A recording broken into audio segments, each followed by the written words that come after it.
Morning students. आज मैं आपको पूर्ण संख्याओं में भाग की जो है संक्रिया के बारे में बताऊंगी। पहले मैंने प्लस की बताई, माइनस की बताई, गुना की बताई।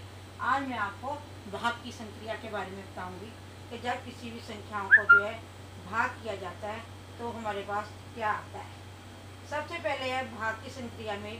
भाग की संक्रिया में जैसे उसमें संवर्ग गुण था, इसमें भी भाग की संक्रिया में संवर्ग परगुण।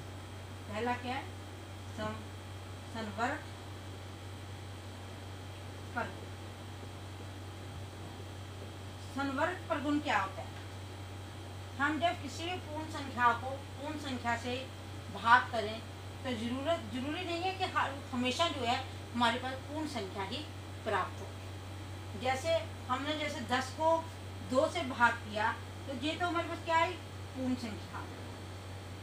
मान लो मैं 5 को 6 से भाग करती हूँ तो क्या ये पूर्ण संख्या आएगी? ये पूर्ण संख्या हमारे पास प्राप्त नहीं होगी। इसलिए जरूरी नहीं होता कि हम किसी भी पूर्ण संख्या को पूर्ण संख्या से भाग करें तो हमारा जो आंसर जो आए वो हमेशा जो है पूर्ण संख्या ही आए। इसलिए जो है इस पे जो है भाग की संक्रिया में जो है संवर्ग नहीं है। इसकी भाग की संक्रिया क्या है? संवर्ग नहीं है। ये क्या है? संवर्ग नहीं है।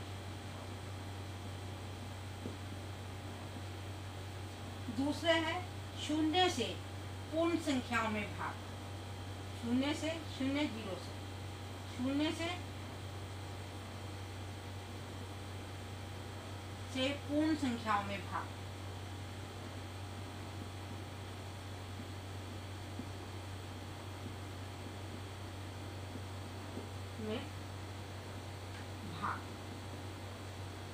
शून्य से हम जब किसी भी संख्या को भाग करते हैं तो हम उसको परिभाषित नहीं कर सकते।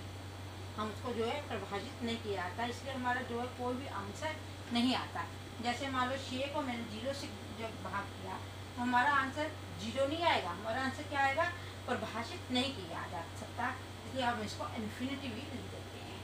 वैसे जो है शून्य से जो है पूर्ण संख्याओं में भाग जो होता है वो उसको परिभाषित हम नहीं किया जा सकता। इन शून्य से पूर्ण संख्या को भाग करना से हम इसको परिभाषित नहीं कर सकते। परिभाषित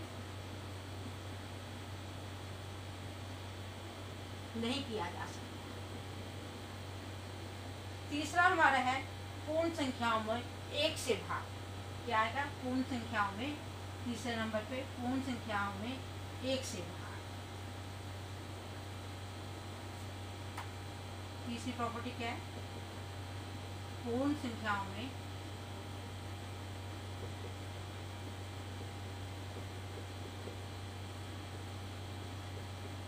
1 से भाग। जब हम पूर्ण संख्याओं को 1 से भाग करते हैं तो हमारा जो भागफल जो होगा वही संख्या प्राप्त होगी। हमारा भागफल जो होगा वही संख्या प्राप्त होगी, चाहे संख्या कितनी भी बड़ी हो चाहे कितनी भी संख्या हमारी छोटी हो।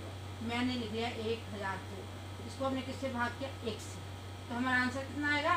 1002 ही आएगा। अगर मैं 10 को 1 से डिवाइड करती हूँ तो आंसर कितना आएगा? 10 ही आएगा। इसे पूर्ण संख्याओं में अगर 1 से भाग करते हैं तो हमारा जो आंसर हमें प्राप्त होता है वो हमारे पूर्ण संख्या ही वही संख्या ही प्राप्त होता है। इसलिए जो है इसमें जो है वही संख्या जो है हमें प्राप्त आंसर जो है होता है।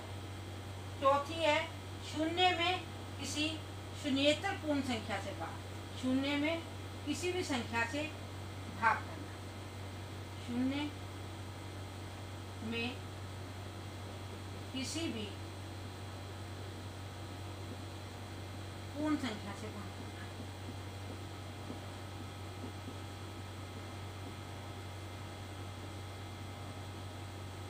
हम जब शून्य को किसी भी संख्या से भाग करेंगे तो हमारा आंसर कितना आएगा? 0 आएगा। जैसे मैं 0 को 4 से भाग करती हूँ तो आंसर कितना आएगा? 0 आएगा।